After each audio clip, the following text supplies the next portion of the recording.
편안한 3.1절 휴일 보내고 계십니까? 뉴스와이드 저는 이상훈입니다. 공청 배제된 친문 좌장 홍영표 의원. 나는 이제 자유다. 이렇게 의미심장한 메시지를 남겼는데요. 과연 어떤 결심을 한 건지, 그 결심에는 탈당이 포함된 건지 오늘 뉴스와이드가 홍영표 의원과 직접 만나 얘기 나눠보겠습니다. 자, 그리고 민주당이 여전사라고 규정한 추미애 이현주 전 의원. 오늘 공천 관련 내용이 공개가 됐는데 이런저런 말들이 벌써부터 나옵니다. 한편 한동훈 국민의힘 비대위원장은 민주당을 탈당한 김영주 국회 부의장을 만나 입당을 설득할 예정이라는 내용이 알려지고 있는 상황입니다. 자, 잠시만 채널 고정하시면 저는 1분 뒤에 돌아오겠습니다.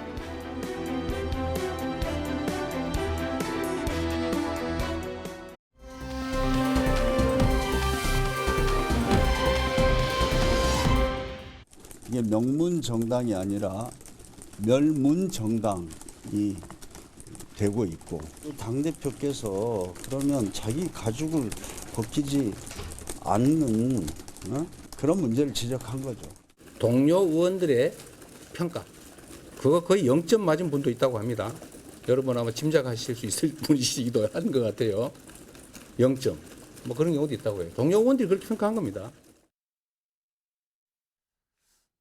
자, 지금 민주당 공천과 관련된 내용을 보여주는 상징적인 두 모습, 지금 뉴스와이드 시작과 함께 여러분께 전해드렸는데요. 지금 민주당 공천과 관련해서 굉장히 주목되는 인물 두 분이 계십니다. 두 분의 공통점은 공천 배제가 됐다는 점. 우선 임종석 전 대통령 비서실장이 있고요. 그리고 또 다른 쪽에는 홍영표 더불어민주당 의원이 계십니다. 여러 가지 지금 향후에 어떤 거취할까 이게 관심사인데요. 우선 관련 영상 더 있습니다. 확인해 보시죠. 홍영표 의원이 하위 10%에 들어가기 때문에 마이너스 30%의 감산을 받고 들어갑니다. 그럼에도 불구하고 경선을 하겠다. 경선만 하면 뭐 나는 탈당까지는 생각 안 하겠다라고 의사를 밝혔는데 네. 이걸 컷오프를 시켰거든요. 그래서 저는 이거는 도대체 어떤 정무적 판단인지 모르겠어요. 여러 가지 지역 사정과 당의 여러 가지 이 측면을 고려해서 그런 판단과 결정을 내렸다고 제가 말씀드릴 수 있을 것 같습니다. 자, 그럼요. 지금부터 홍영표 더불어민주당 의원과 얘기 나눠보겠습니다. 지금 오늘 스튜디오에 나와 계신데요. 뭐 친문 좌장, 그리고 지금 현재 현역 의원 지역구는 인천 부평을이거든요. 최근 공천과 관련해서 어떤 중심에 서 계신데 지금부터 좀 얘기 나눠보겠습니다. 안녕하십니까? 네, 반갑습니다. 네. 자, 이제 바로 질문 하나 좀 드릴게요. 네. 홍영표 의원께서는 스스로 생각하시기에 왜 본인이 지금 공천 배제 컷오프 됐다고 판단을 하십니까, 지금? 저는 도저히 제가 어떤 근거로 공천 배제됐는지 예. 지금도 이해가 안 됩니다. 사실은 뭐 제가 경쟁력이 떨어져서 저보다 뭐 더 당선 가능성이 높은 뭐 후보가 있는 것도 아니고, 예. 제가 무슨 또 도덕적인 어떤 문제가 있어서 제가 뭐 그것 때문에 배제된 것도 아니고, 예. 그걸 압축적으로 말해주는 게 이제 저를 공천 배제한다고 안규백 전략위원장이 예. 발표하면서 예. 기자분들이 물어봤어요. 홍영표 의원을 왜 배제하느냐, 왜 답변을 못하고 경쟁력이 없냐. 예.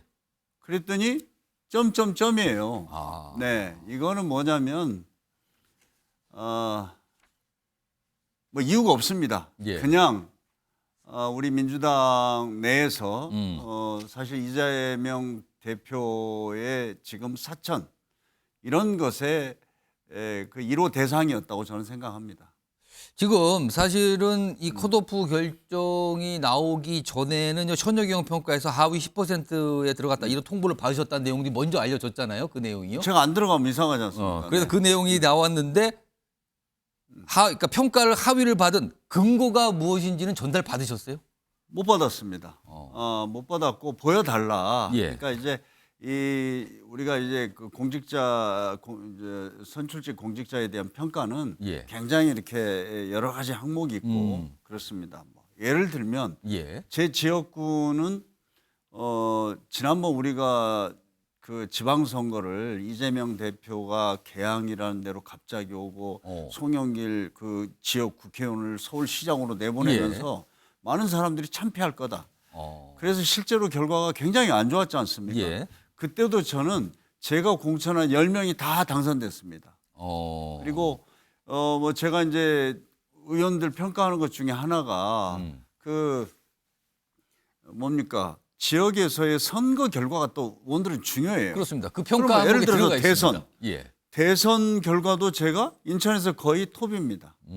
그리고 이제 구청장 시장 선거도 이겼고 예. 구청장 선거도 저기 부평 갑을이 있는데 갑에서는 한 3,000표를 졌는데 제가 5,000표를 이겨서 사실 지금 현재 우리 민주당 구청장이 탄생했거든요. 예. 그러니까 지역에 있는 그 지역의 의정 활동, 예. 그 다음에 뭐 국회에서 뭐 출석이 저도 제가 사실 어려서부터 저 부모님이 절대로 학교 빠지면 안 돼. 저는 다 개근만 했거든요. 저는 그래서 국회 본회의건 상임회의거나 거의 저는 거의 빠진 개근이다. 적이 없습니다. 예. 거의 100%, 한 98% 출석을 했는데. 예. 그러니까 이런 어떤 그 정량적 평가에서는 제가 전혀 뒤질 게 없고 또 하나는 이제 거기서 그 적합도 조사라는 게 있거든요. 그 지역에서의 이 현역 의원에 대한 평가가 어떤가. 제가 듣기로는 굉장히 앞서 있는 걸로 또 제가 들었고. 그다음에 이제 의원들끼리 하는 평가. 예. 동료 이것도 평가죠. 동료 평가에서 저는 제가 빵점 맞았다고 생각을 안 합니다. 네. 근데 이제 그건 모르지만 예. 뭐 이재명 대표께서 동료들이 뭐 빵점 준 사람도 있다 있다 하니까 그래요 하면서 그게 웃음을 이제 줬단 말이에요. 대부분은 예. 10% 들어간 사람들 그런 모양이구나 이러는데 그것도 웃으면서 예. 이걸 비공개로 무기명 투표하듯이 하는 것 결과를 어떻게 알고 언론에다 그렇게 얘기하는지도 모르겠고요. 아무튼 저는 이제 저희 이번에 그 하위 20%에 들어간 의원들은 보면 예. 이번에 어떤 평가가 작년 한 7, 8월부터 예. 어디서 시작이 돼서 예. 이게 한 10월 달에 이제 그 송기도 그 공직자 이게 선출직 공직자 평가 위원장이 이제 주도해서 했거든요. 예. 아무도 모릅니다. 근데 소문은 돌았어요. 이번 공천 과정에서 한 30명 정도는 날려야 되겠다. 일반 공천 배제되거나 탈락된다. 네네네. 그래서 그런 이야기들이 돌았죠. 뭐 여의도에서는. 예. 근데 지금 보니까 저는 이제 의원들이 말하는 분도 있고 말 안 하는 분도 예. 있어요. 그러니까 21대 같은 경우에는 단 한 명도 그때는 20명이었습니다. 한 예. 20%가 말하지 않았어요. 그냥 경선에 참여해서 다 이겨내거나 뭐 이랬습니다. 예. 근데 이번에는 반발이 많이 나온단 다 말이에요. 아니, 나도 10%다 하위 10%다. 그러면 왜 내가 하위 10%인지를 보여달라. 예. 그래서 원래 이제 의총에서 이게 문제가 되니까 홍익표 원내대표가 그렇게 하겠다. 해서 이명백 공천 공관위원장한테 보여드려라. 예. 했더니 처음에는 이명백 그 위원장이 보여주겠다. 했는데 갑자기 그 박용진 의원이 이제 제일 먼저 됐지 않습니까? 예. 그러니까 2시에 보여줄 수 없다라고 통보하고 끝내버렸어요. 그러니까 이거는 이제 그 사이에 뭔가가- 이명백 그 위원장이 어디선가 지시를 받았겠죠. 네. 자, 지금 일단 당에서는 홍영표 의원께 공천 배제 결정을 한 상태인데 지금 사실은 당의 재심 다시 한번 판단하라고 요청을 한 상태잖아요. 근데 만약에 이게 당에서 원래 예. 그렇지 않고요. 저는 이제 예. 제가 듣기로는 그 저희가 이제 공천심사위원회가 있고 전략공천위원회가 있습니다. 예. 그러면 과거에 뭐 이렇게 우리가 전략공천위로 이게 이제 전략 선거구로 예. 옮겨갈 때는 예. 이유가 있습니다. 하나 예.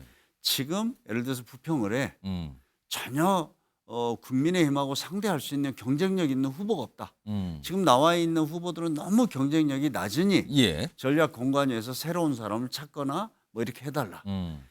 이런 경우 예. 또 하나는 지금 나와 있는 우리 후보들이 다 도덕적인 어떤 문제가 있다. 뭐 부정부패라든지 이런 문제가 있어서 도저히 이 사람들을 공천할 수 없다. 그때 전략 선거구로 지정을 하고 예. 전략공천위원회로 옮겨가는 겁니다. 저는 거기에 아무것도 해당이 안 됩니다. 지금 저하고 해보겠다고 예비 후보 등록해서 했던 분들은 아무튼 뭐 제가 그분들보다 경쟁력이 떨어지지 않았을 겁니다. 뭐 많이 나온 여론조사들 예. 보더라도 제가 압도적으로 예. 한 뭐 3배 정도 앞서서 이렇게 되어 있었고. 그러면 지금 현재 당에는 경선을 시켜달라는 입장이십니까? 그러니까 전략 이제 선거구로 옮겨가면 예. 거기서 결정하면은 재심 절차가 없어요. 당헌 당규상에 그냥 끝입니다. 그리고 또 하나는 이제 그 전략 공관위로 옮겨가는 과정에서 제가 듣기로는 공관위원 내부에서도 이게 홍영표를 그러니까 홍영표가 속해 있는 부평을 예. 전략 선거구로 지정할 이유가 없다. 이게 다수의 공관위원들의 의견이었다고 합니다. 그런데 이게 어떤 과정을 거쳤는지 예. 그냥 이게 전략 선거구로 지정하고 거기서 저를 완전히 공천해서 배제해 버린 거죠. 지금 어제 뭐 여러 가지 글을 좀 올리셨는데 거기서 네. 마지막에 그 시인을 어떤 시인의 말을 이용해서 나는 자유다라고 하셨어요. 혹시 당을 떠날 결심을 하신 겁니까 지금? 아니 제가 어제 그것을 이제 많은 분들이 이야기하는데 예. 제가 뭐 좋아하는 그 작가 제일 좋아하는 작가가 예. 이제 카잔차키스라는 작가입니다. 그래서 이제 나는 아무것도 바라지 않는다, 아무것도 두렵지 않다, 나는 자유다 그런데 예. 그 말을 제 쓴 이유가 이재명 대표께서 이제 30의원이 탈당을 했는데 입당도 자유다, 탈당도 자유다. 그렇습니다. 지금 이게 정말 우리 30의원 같은 분들은 당에서 민주당을 올바른 방향으로 가기 위해서 참 쓴소리도 하고 비판도 하고 뭐 이랬던 분인데 예. 그걸 조롱하듯이 얘기를 했어요. 아. 가려면 마음대로 가라. 그렇습니다. 그리고 예. 와, 잘 됐다는 식의 발언 아닙니까? 뭐 그래서 내가 이재명 대표의 자유에 대해서 그거를 내가 생각이 나서 이제 제 페이스북에 올렸던 거고요. 혹시 지금 고민하시는 내용 중에는 탈당이 들어 있습니까 혹시? 저는 당연히 지금 이제 뭐 제가 여기서 선택할 수 있는 길이 없지 않습니까? 예. 그냥 제가 이번에 이렇게 정말 부당하고 억울한 일을 당했는데 그냥 예. 주저앉아서 그냥 뭐 불출마 선언 하던가 아니면 제가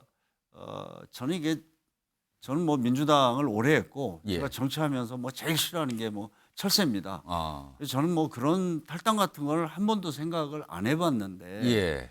이번에 저에게 정말 저는 하위 10%에 들어갔기 때문에 예. 경선을 하면 30% 감점입니다. 그리고 지금 상대들은 한 10%또 가산점이 있어요. 신인이니까. 네. 예. 아니, 뭐 신인이기도 하고 뭐 장애인이기도 하고 그러니까 영입이기도 여러 가지 하고 가산점을 받는다는 가산점을 있어서 예. 거의 저는 40% 감점을 받고 들어가면 예. 정말 쉽지 않습니다. 그래도 제가 이 민주당에서 제가 정치를 해왔고 예. 또 제가 정말 탈당만은 해서는 안 된다는 생각들을 계속 가지고 있었기 때문에 예. 제가 그냥 경선만 시켜달라. 그럼 내 그 결과에 대해서는 내가 지금 하위 10% 예. 들어간 것도 부당하고 억울하다고 생각하지만 내가 그걸 감수하고 하겠다. 예. 그 이야기를 수차에 걸쳐서 이야기를 했어요. 근데 지금 받아들이지 않은 거잖아요, 지금. 근데 전혀 뭐 받아들이지도 않고 아마 그랬던 것 같습니다. 이재명 대표는 저 홍영표 의원은 당에서 내보내야 된다. 그런데 이게 정상적인 경선을 하든 지금 이렇게 하위 10%까지 인위적으로 집어넣어가지고 불이익을 줘서 경선을 하든 예.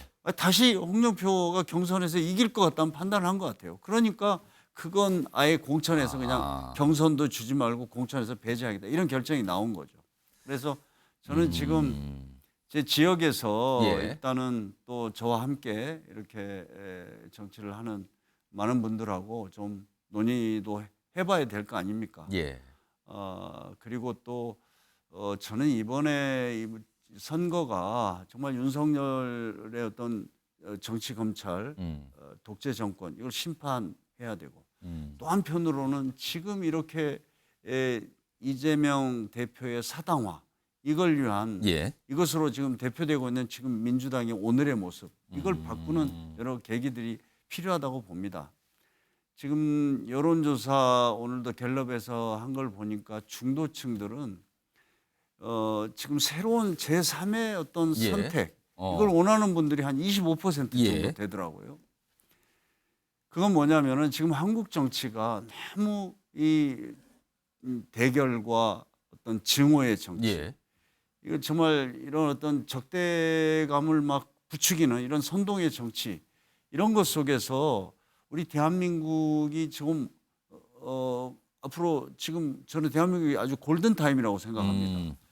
이렇게 국가적으로 중요한 시기에 정치가 해야 될 일을 너무 못하고 있고 예. 그런 데서 뭐 여당이든 야당이든 정말 이건 안 되는 것 아니냐 하는 국민들이 예. 많지 않습니까? 예. 그래서 정말 새로운 정치에 대한 어떤 비전과 희망을 만들어내는 그런 것을 또 많이 기다리는 국민도 있다고 생각합니다. 예. 저는 뭐 그것까지 포함을 해서 좀 고민을 해야 된다 이렇게 생각합니다. 지금 시간이 뭐 금방 훌쩍 지나가서 한 속도 좀 내보겠습니다. 그러면 마지막에 하신 대목이 있는데 지금 이낙연 대표가 이끌고는 새로운 미래와 어떤 접촉이나 연락을 하고 계십니까 혹시? 뭐 아직까지는 뭐 한 적이 없습니다. 당에 제가 이제 최종적인 결심을 하고 그 다음에 저는 지금 이제 일부에서 민주연대 예. 이런 걸 해서 정말 이번에 민주당에서 이렇게 등 떠밀려서 나가게 된 이런 의원님들과 또 새로운 어떤 정치를 모색하는 예. 많은 분들하고 좀 논의를 그거는 이제 그때 가서 해야 될 것 같습니다. 지금 혹시요 최근에 이런 공천과 관련된 사안과 관련해서 문재인 전 대통령이나 문재인 전 대통령 측과 좀 얘기를 나눠보신 기회가 있었습니까? 없습니다. 없었습니까? 네, 아마 뭐 문 대통령께서도 지금의 상황은 굉장히 뭐 걱정하시리라고 짐작은 하지만 제가 직접 접촉하지는 지금 않았습니다. 문재인 전 대통령이 아무 얘기 지금 메시지가 없거든요. 그러니까 침묵하고 있다라는 얘기는 언론에서 쓰고 있는 상황인데 문 대통령이 결국에는 이와 관련해서 어떤 입장을 낼 걸로 보십니까? 그런 분이 아니지 않습니까? 아. 그러니까 뭐 지난번에 이제 구정 무렵에 예. 뭐 문명 정당이다, 뭐 용광로처럼 우리가 하나 돼서 총선을 승리해야 된다. 이게 지금 우리 민주당에 주어진 정말 절체절명의 그 소명 아니냐 이런 이야기들을 했었는데 그 뒤로 바로 예. 오늘도 뭐 공천하는 걸 보십시오. 저는 이제 민주당의 공천이라는 거는 예. 혁신과 통합입니다. 좋습니다. 아니 그 혁신한다면서 박지원 또 정동영 이런 분들 공천하고 통합한다면서 윤석열 정부의 가장 앞장서서 예. 얼마나 그 우리 민주당을 공격했던 또 이현주 이런 분을 경선에 들고 갔어요. 아니 그런 분들은 다 경선하면서 저 홍영표나 임종석은 경선마저도 안 시키는 거 아닙니까? 오늘 추미애 전 장관은 전략 공천이 됐죠 또. 네, 그것도 아주 좋은 지역에 네, 전략 공천을 하고 그래서 지금 이제 뭐 공천에 막바지입니다. 그러면서 민주당은 이제 예. 뭐 혁신과 통합을 완성했다 그러는데 어느 국민이 믿겠습니까? 알겠습니다. 자, 그럼요. 저희가 오늘 여러 가지 공천인데 오늘 목소리가 있어요. 민주당 지도부 그리고 공천관리위원 관계자들 얘기들이 좀 있거든요. 그 내용 좀 확인해 보죠. 목소리로. 민주당의 일부 의원들이 자기 희생을 하려 하지 않았어. 혁신 공천의 속도가 붙지 않았고 통합보다 분열의 조짐이 일어났습니다. 그러나 저는 당의 단결과 통합을 저해하는 개파 공천을 한 적이 없습니다. 경선을 통한 현역 조직률은 3분의 1을 넘습니다. 여성과 청년, 정치 신인 공천 비율, 그리고 불출마 현역 의원 숫자도 국민의힘보다도 높습니다. 경쟁은 피할 수 없는 일이고 많은 새로운 인물들에게 공정한 기회가 주어져야 하고 또 판단은 다를 수가 있다는 점을 저로서는 지도부에서 다시 한번 이제 최종적으로 거르게 되겠지만 또 그간의 여러 가지 점들을 종합적으로 평가해서 우리 공관위에서 잘 해왔다고 생각합니다. 자, 이재명 대표나 공천관리위원장은 문제가 없다. 시스템대로 가고 있다. 이걸 강조하고 있죠. 자, 홍영표 의원님. 정치권 일각에서 최근에 공천 상황을 보고 이재명 대표의 목표가 총선 승리가 아닐 수도 있는 거 아니냐라는 약간 어떻게 보면 거친 분석이거든요. 이거는 이런 얘기가 나와요. 이거 어떻게 보십니까? 저도 거기에 동의합니다. 아마 총선 승리가 목표가 아니고 예. 이재명 대표가 항상 꿈꿔왔던 이재명의 민주당 예. 그 사당화의 완성 음. 이것이라고 저는 평가하고 싶습니다. 요 질문 하나만 더 드릴게요. 지금 최근에 보면은 이재명 대표와 홍익표 원내대표가 공천과 관련해서 약간 평가나 분석이 다르거든요. 네. 이른바 이제 민주당의 투톱이라고 불리는데 입장이 다른 겁니까 지금? 판단이 다르게 하고 있는 겁니까? 홍익표 원내대표가 예. 지금 정확한 판단을 하고 있는 거죠. 다르다고 생각합니다. 그러니까 지금 이재명 대표나 현재 다른 지도부들은 지금 이 공천이 잘 되고 있고 예. 아마 이거 끝나면 이제 윤석열 정권의 심판을 위한 뭐 국민들이 결집할 거다. 그래서 총선을 예. 이길 거다. 이런 낙관적인 이제 판단이 있습니다. 그러니까 이렇게 시스템 공천을 넘어서서 이 완전 난장판 엉망진창의 공천을 하고 있고요. 예. 그것에 대해서 홍익표 원내대표는 좀 다양한 이야기를 들으면서 걱정이 많다 이런 이야기를 많이 하고 있습니다. 알겠습니다. 오늘 뭐 여러 가지 질문과 여러 가지 대답 나왔는데요. 오늘 말씀 여기까지 듣도록 하죠. 지금까지 홍영표 민주당 의원이었습니다. 고맙습니다. 네.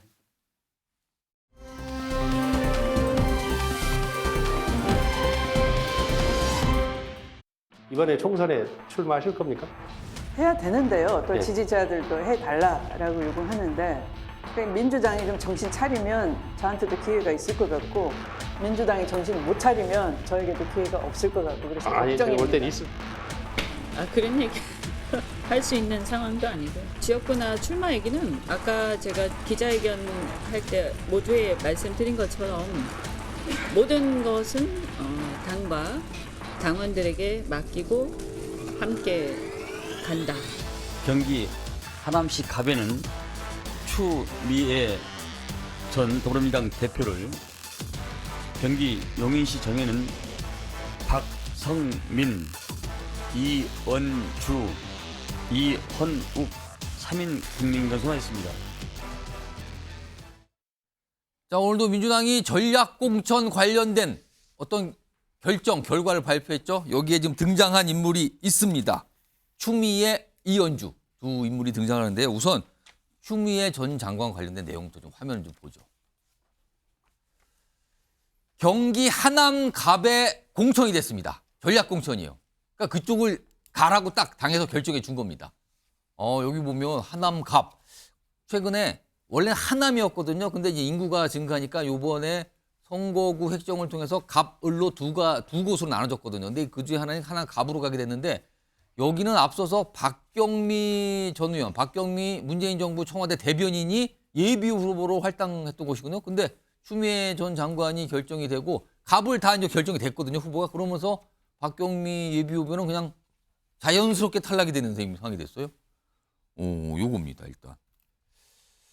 이 상황과 관해서 지금 한남갑의 추미애 전 장관이 오늘 공천이 되니까 자, 그럼 한남갑이 민주당 입장에서는 험지입니까? 양지입니까? 막 이런 얘기가 나와요. 오늘 질문도 좀 나왔습니다. 들어보시죠. 하남 갑은 기존 우리 지역으로서 도농복합 지역입니다.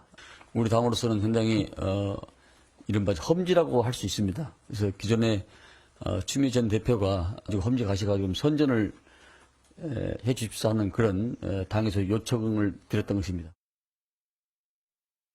추미애 장관은 이 눈 감고도 그냥 당선되는 지역 있지 않습니까? 이런 데 말고는 격전지 정도만 넣어도 어디든지 이기기가 어려워요. 동작도 넣어보고 송파도 넣어보고 충성동 갑도 넣어봤다는 거 아니에요? 안 되잖아요. 그런데 무슨 여전사예요? 자, 수홍용은 국민의힘 법률자문위원 나와 계신데 일단 민주당 입장에서 하남 갑 이번에 이제 분리가 됐어요. 원래 하남에서 갑을로 근데 그중에 갑 여기가 지금 알려지기로는 총선 대선 때 민주당이 모두 승리한 곳이라고 좀 알려져 있거든요. 여기는 민주당 입장에서 험지입니까? 양지입니까? 무슨 지역입니까? 결론부터 말씀드리면 민주당 입장에서 하남 갑이 쉽지 않은 지역이 맞죠. 왜냐하면은 지난번 대선 때 이제 하남시 전체로는 0.5% 정도 차이가 났습니다. 예. 이재명 후보가 0.5% 정도 근소하게 리드를 했는데 지금 하남 갑을 분구가 어떻게 되냐면요. 덕풍 3동, 미사 1동, 미사 2동, 미사 3동 여기가 하남 을입니다. 그리고 나머지 전체가 하남 갑이거든요. 그러면 우리가 흔히 이제 미사지구라고 알고 있는 그 신도시 쪽은 하남 을로 주로 들어가고요. 하남 갑 쪽이 이제 그 나머지가 되는데 요 지역만 추출해서 보면은 하남 갑에서 지난번 대선 때 이재명 후보가 한 4.7% 이상 리드를 했습니다. 이 데이터는 다만 관외 사전 투표는 빼고 계산한 겁니다. 왜냐하면 그러니까 관내만 관내 사전 투표하고 당일 투표만 해서 이제 4.7% 정도 차이가 나는데 관외는 우리가 일반적으로 민주당 지지층이 더 적극적으로 투표하는 경향성이 있기 때문에 그거까지 합하면 차이가 좀 더 날 것 같습니다. 그러면은 민주당 입장에서는 굉장히 리드를 하는 곳이란 뜻입니까? 아니, 민주당 입장에서는 예.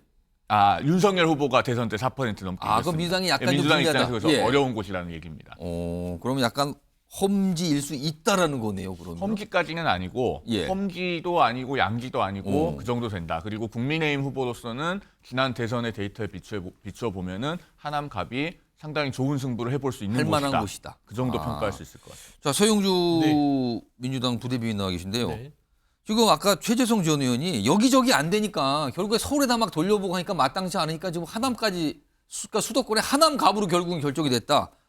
도대체 이게 무슨 경쟁력이 있는 후보 맞느냐 이런 지적을 하고 있단 말이에요. 그러니까 이제 최재성 수석의 말이 뼈아픈 게 그런 것이죠. 예. 그래서 이제 전략공관위원장이 안규백 위원장이 이런 얘기를 했잖아요. 추미애 전 장관, 전현희 전 의원, 그다음에 이현주 전 의원 이 세 명은 여전사다. 예. 규정을 했잖아요. 전사는 사실은 굉장히 힘든 곳에서 몸으로 부딪혀서 이기는 걸 전사라고 하지 않습니까? 통상의 국민적인 눈높이는 전사라면 정말 그 가장 어려운 곳에 가서 가장 어려운 적장과 맞설 때 그게 전사 이미지 아니겠습니까? 근데 지금 결과적으로 봐서는 왜 이렇게 뭐 양지까지는 아니더라도 모두 다 추미애 전 장관도 여기가 전직 불출마하신 분이 최종윤 의원이에요.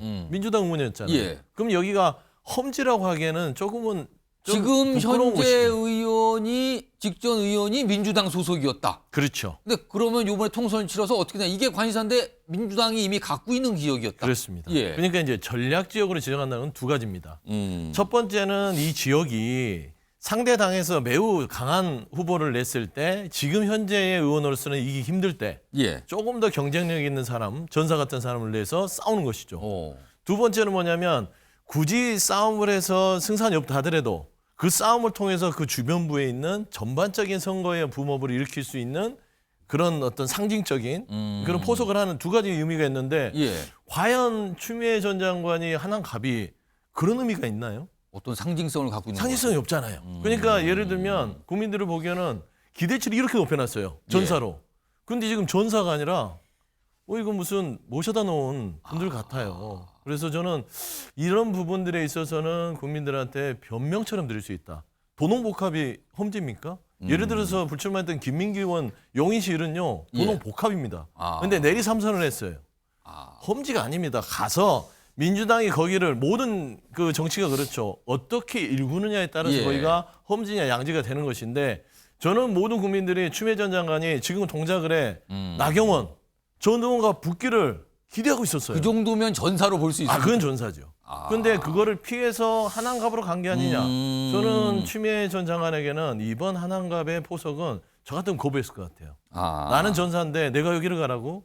그랬을 것 같은데 좀 아쉬움이 있습니다. 그러니까 여전사라고 당에선 규정을 했는데 그럼 여전사를 배려한 거냐 지금. 이렇게 오늘 공천 나온 것. 뭐 이런 뒷말이 조금 나오는 상황인데 앞서 봤던 추미애 전 장관 공천 상황과 관련된 화면 다시 한번 불러오죠.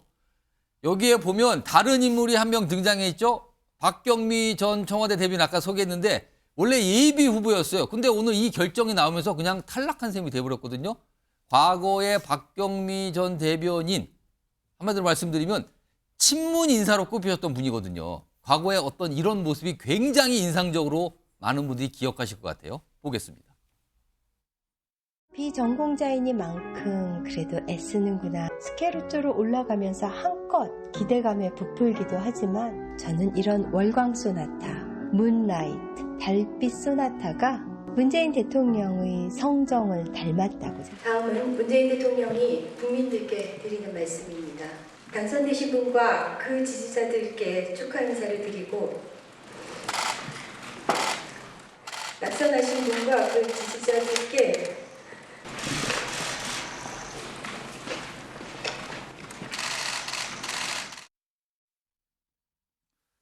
자, 김윤영 국민의힘 부대변인, 박경미 전 대변인이 탈락이 되고 추미애 전 장관이 저 지역으로 간 거예요. 가불로 나오지만 이미 다 결정이 됐어요. 오늘 전략공천으로. 네.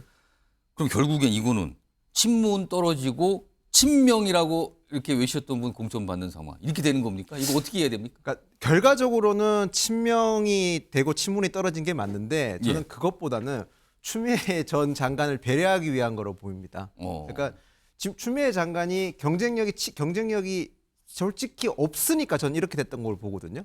그러니까 기존에 현역 의원이 있는 곳은 예. 아예 고려 대상을 넣을 수도 없는 거고 추미애 전 장관이 안전하게 국회의원 선거에 나가서 이길 만한 지역을 찾다 보니까 여기 찾은 거다. 여기가 남는 거지. 그러니까 왜 이렇게 추미애 전 장관을 국회의원에 당선시키려고 하는 걸까요? 그러니까 그럼 저는 이재명 대표가 자신만의 세력을 구축하려고 하는 것 같습니다. 그러니까 지금 반명들이 너무 많고 이런 상황에서 반명들을 다 몰아냈으면 자기 새로운 사람들을 수혈해야 되는데 예. 그 과정에서 당원들에게 어느 정도 지지를 받으면서도 동시에 어느 정도 중앙에서 영향력이 있는 사람들을 찾는 과정에서 추미애 전 장관 정도면 괜찮지 않을까라는 생각을 했을 거고 자기가 코드나 가치도 맞다 보니까 그리고 동시에 나가서는 윤석열 대통령과의 각도 세울 수 있으니 그런 생각을 고려해가지고 추미애 장관을 배려했는데 예. 마땅한 지역구는 없고 그렇다 보니까 찾다 한 게 하남이라고 저는 그렇게 보고 있습니다. 김지욱 전 민주당 대변인 나와 계신데요.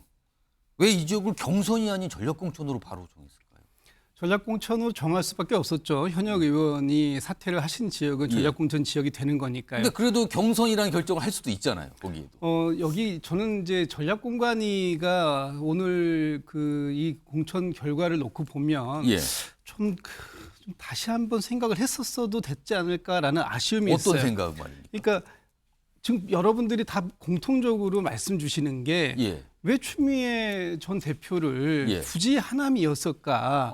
지금 그동안 동작 을에 그렇게 많이 그 이름이 거명되셨던 분을 서울의 다른 지역도 좀 조사를 해봤다는 얘기가 나왔단 말이에요. 여러 군데를 했겠죠. 뭐 송파도 있었고 심지어는 중구 성동 임종석 실장 있었고, 지역도 있었고 여러 군데가 있었는데 그 중에서 이 지역을 갖다가 선택했다라는 건 저는 좀 약간 좀 의아한 부분이 있어요. 근데 이제 한 말씀만 더 드리면 지금 이제 친명 친문 이렇게 지금 이제 갈등 구도가 이제 형성되고 있는 중에 좀 전에 박경미 전 의원을 말씀하셨는데 박경미 의원만 이 지역에서 활동한 건 아니었어요.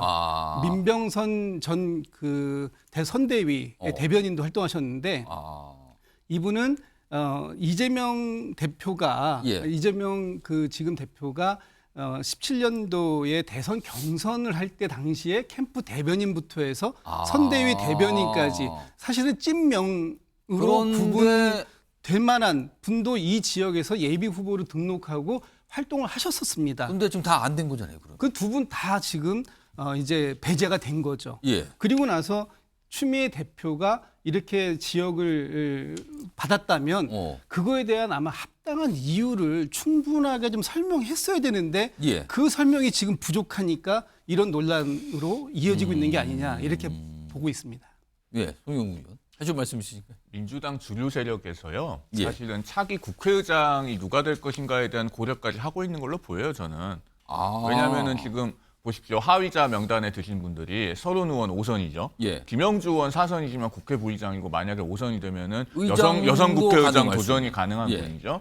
그런데 반면에 지금 이제 그런 컷오프가 되지 않은 분들 중에 조정식 의원 5선이죠. 사무총장. 그다음에 추미애 의원이 5선을 했으니까 이제 만약 이번에 국회 재입성을 하면 6선이죠. 그런 부분에 대한 고려가 있는 것이 아닌가 싶어요. 아까 우리 김윤영 부대변인이 그 추미애 전 장관을 어떻게든 국회에 입성시키려고 하는 거 아니냐 이런 말씀을 주셨는데 만약에 그런 의도가 지금 민주당 주류 세력에게 있다면 전반기 국회의장, 후반기 국회의장까지 염두에 두고 어떤 나름의 포석을 그리고 있는 것이 아닌가 저는 그렇게 보이는데 다만 그것 전제는 민주당이 총선에 승리를 해야 되겠죠. 지금 이런 공천을 하면은 민주당이 총선에 승리하지 못할 수도 있다는 경고음들이 계속 나오고 있는데 저런 부분을 염두에 두고 공천을 했다가 나중에 어떻게 될지가 저는 개인적으로 좀 궁금합니다. 사실 그동안 정치권에서 지금 민주당 공천이 내용이다 이런 평가 속에서 추미애 전 장관 과연 어떤 공천 결과 받을 것인가 여러 가지 기다림이 있었는데 오늘 나왔어요. 경기도의 하남 갑으로 결정이 됐어요. 그래서 약간 의외라는 반응도 있고요. 여러 가지 생각을 하게 하는 그런 발표가 오늘 나왔는데 민주당이 여전사로 규정한 인물이 또 있죠. 이현주 전 의원. 최근에 민주당으로 복당을 했는데 오늘 발표가 있습니다. 관련 내용이요. 들어보시죠. 특정 후보를 밀어주려고 했으면은 이 지역에 대해서 경선을 붙이지 않고 바로 전략으로 단순했겠죠. 이원 의원께서도 이 지역에 자기가 본인이 사회 초년 생활 때 거주를 오랫동안 했고 이 지역에 대해서 많은 애정이 있다. 그래서 이 지역을 아마 응모를 하셔가지고 어제 면접에 임했던 것 같습니다. 공천 과정에서 다양한 이해관계의 충돌이 있겠지만 나라와 당을 걱정하는 마음은 다 같을 거라고 생각합니다. 뭐 꼭 험지라고 생각하진 않습니다. 당연히 제 입장에서는 단수를 받으면 편하겠죠. 다만 지금 당의 상황이 저는 제가 전략 경선을 수용하는 게 당에 도움이 될 거라고 생각을 합니다. 화면 좀 보겠습니다. 이현주 전 의원과 관련된 내용이에요. 오늘 경선을 하라고 이 결정이 나왔는데 경기 용인정이에요. 용인정 민주당 3인 경선이 결정이 됐는데 이현주 전 의원은 많은 분들이 기억하시길 특히 친문이라고 꼽히신 분들은 문재인 전 대통령의 저격수로 지금 이식하고 있잖아요. 지금. 근데 여기에 경선을 붙는 상대가 박성민 전 민주당 최고위원인데 여기는요 문재인 정부 당시 청와대 청년 비서관 문재인 전 대통령의 참모였어요.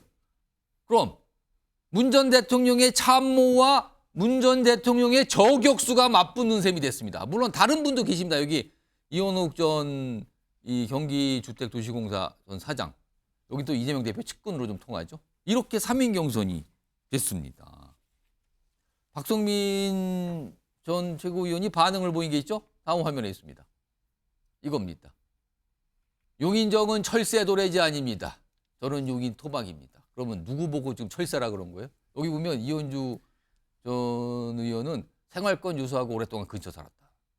그리고 아까 안규백 위원장은 뭐 애정이 있다 그 지역에 뭐 이렇게 설명했잖아요. 일단 요거 서영주 민주당 부대변인 이거 무슨 그림입니까 지금? 이게 어떤 그림으로 지금 인식을 하고 계십니까? 이게 이제 당직자 입장이 아니라 평론가들 입장에서 좀 편하게 얘기를 평론가 하면요. 입장에서 편하게 말씀하십시오. 이게 유사점을 좀 보시면 돼요. 추미애 전 장관과 이현주 의원의 유사점은 뭐냐? 그 지역에 출마한 사람이 친문과 이재명 대표와 가까운 사람들이 이미 거기에서 예비 후보로 활동하고 있습니다. 똑같죠? 근데 추미애 전 장관 같은 경우는 치워버렸어요. 두 분 다. 그랬을 경우에는 추미애 전 장관이 요구했을 공산이 크다.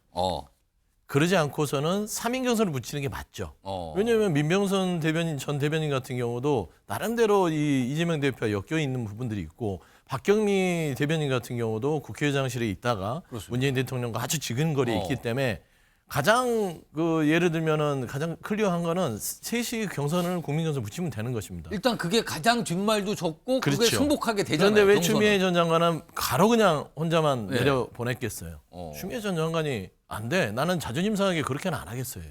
날 줄래면 그냥 줘라. 나는 그렇게는 못 간다. 라는 공산이 크지 않았을까라고 좀 보이고요.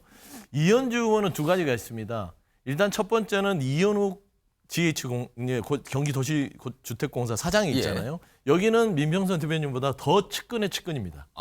그렇기 때문에 여기는 배려를 해야 된다. 바꿀 수가 없어요. 그냥 일방적으로 탈락할 그렇죠. 수가 없다. 여기는 남겨놓고 결국에는 친문과 그 가장 핵심인 주택공사 사장을 뒀는데 이현주 의원이 욕을 했다 하더라도 이 형량의 크기가 그렇게 받아들일 수 있는 데가 아니에요. 저는 그런 저변의 상황들이 있다고 보는 것입니다. 그리고 두 번째, 이거는 이제 개인적인 추측이지만 이현주 의원 자체를 결국에는 쓰임새가 다 됐다라고 판단할 수도 있어요. 쓰임새가 다 됐다고요? 이거는 뭐 이제 제 개인적인 평론입니다. 평론이지만 이현주 의원이 당시에 임종석 전 실장 전에 말하자면 복당을 하면서 여러 가지 퍼포먼스가 있었잖아요. 결국에는 그런 메시지를 주는 용으로 들었을 공산이 크고 결국에는 이현주 의원이 지금 용인정에 갔을 때 과연 여기서 살아돌아올 확률이 얼마나 될까요? 저는 따지고 봐서는 이현우 그 전 도시주택공사 사장을 무시할 수 없거든요. 현재. 그래서 국민 경선을 준 것이죠. 예를 들면 당원을 빼버린 거예요. 이현주 의원한테 그래도 어떤 인센티브를 주고 들여보낸 거란 말입니다. 저는 그런 차원에서는 둘이 비슷한 구도에서 들어갔으나 둘에 대하는 당의 입장은 좀 달랐을 것이다 라고 좀 볼 수 있을 것 같습니다. 자, 김윤영 국민의힘 부대변인. 이게 지금 경선이 3인 경선이지만 특히 2명이 주목을 받고 있거든요. 아까 화면 좀 다시 한번 볼까요? 이현주 전 의원 지금 상황에 대해서. 여기 보면 누가 봐도 색깔이 분명하거든요. 이현주 전 의원, 문저격수, 박성민 전 최고위원, 문정부 비서관. 친문 대 친명의 대결처럼 비춰지잖아요. 네. 물론 저기 이현욱 전 예비후보 역시 지금 후보 역시 이재명 대표 측근을 통하지만 이게 무슨 색깔입니까? 도대체 이 경쟁, 이 경선의 색깔은? 저는 저 경선을 모든 세력들의 민주당에 있는 모든 세력들의 불만을 누르기 위해서 했다고 보고 있습니다. 반문, 친문, 친명 예. 모두에게 어떻게 하면 반발을 누를 수 있을까? 결국 그 방법은 경선인데 경선에서 서로의 인센티브나 좀 부정적인 걸 다 제거해 주는 게 3자 국민 경선이라고 봤고요. 사실 3자 경선을 하게 되면 그 결과를 예측하기가 굉장히 어렵게 됩니다. 예. 거기다가 당원이 배제된 상태에서 3자 경선은 굉장히 어려운 상황이기 때문에 저런 식으로 모든 세력들의 불만을 어느 정도 누르기 위해서 했다고 보고 있고요. 예. 개인적으로 한 가지 굉장히 안타까운 건 용인 정의 올해 이탄희 의원이 예. 불출마 선언을 할 때 저는 그 민주당의 첫 불출마 선언문을 굉장히 인상 깊게 봤거든요. 예. 정치 기득권 내려놓고 개혁을 위해서 불출마 선언을 하셨는데 예. 그런 불출마 선언이 굉장히 무색하게 만들었다는 점에서 민주당의 이번 용인정 공천은 굉장히 실망스럽다. 그렇게 말씀드리겠습니다. 지금 민주당 사실은 비명계 공천 배제하고 친명계는 웬만하면 단수 공천을 하거나 여러 가지 뭐 좀 배려를 하는 거 아니냐 이런 얘기가 나오는 판에요. 이거는 약간 결이 다른 것 같아요. 오늘 어떤 공천 이 결과가 공천 내용에 대한 발표가 있었는데 화면 좀 보겠습니다. 여기 보시면 이제 민주당의 의정부 갑인데요. 여기 보면 문석균, 박지혜 이렇게 돼 있어요. 문석균 후보의 경우는 문희상 전 국회의장의 아들입니다. 아들.